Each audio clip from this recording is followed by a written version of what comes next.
word to the representative of Germany.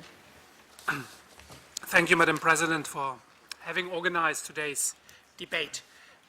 I also thank the Secretary General, Madame Bachelet, Mr. Kabambwe, and Ms. Ashraf Nemat for their insightful remarks. Germany aligns itself with a statement to be made by the European Union. As a member of the Group of Friends of Security Council Resolution 1325, Germany has always attached great importance to all aspects of the issue women and peace and security, in particular to turn 10 years after the adoption of this groundbreaking resolution, words into action.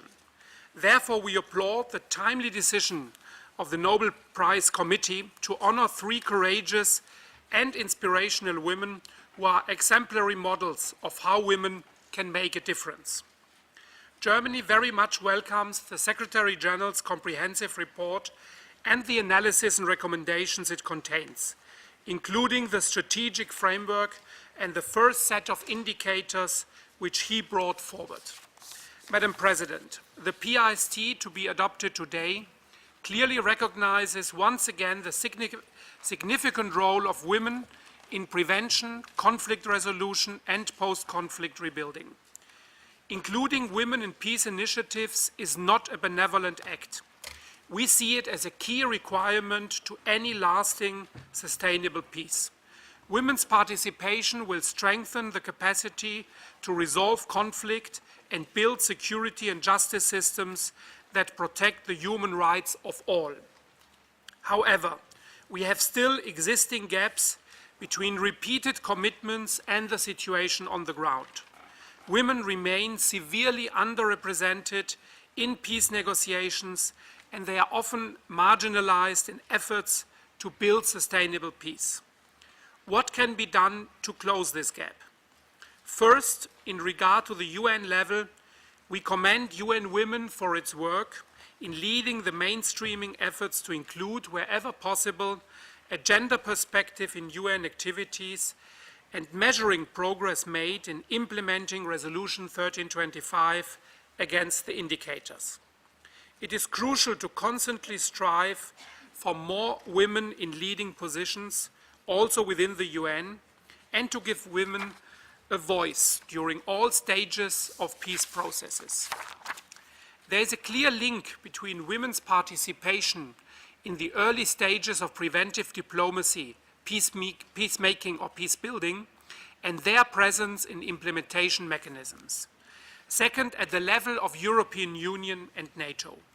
Both within the European Union Common Foreign and Security Policy and NATO, the implementation of 1325 in relation to conflict resolution has progressed. Forces are better informed on gender issues, and we are beginning to see the benefits of a new awareness and understanding where it matters, in the communities where soldiers are deployed. Female military medical staff serving in field hospitals lower the barriers for local women to seek treatment, and female soldiers gain better access to local women. Third, with regard to the national level. Last year, the German government presented its 3rd report to Parliament on its implementation on Resolution 1325. It contains inter alia projects on gender training, including for UN peacekeepers, prevention of sexual violence, enabling women's participation in peace processes, as well as their unhindered access to justice. A special focus lies on the support for women's organizations and NGOs in promoting women's empowerment. In addition, the German government has set up action plans on gender in development aid programs and on civilian crisis prevention. Germany implements the indicators adopted by the European Union in 2010. Fourth and last, the Security Council could do more to systematically integrate women, peace and security issues in its daily work, including when mandating or renewing UN missions.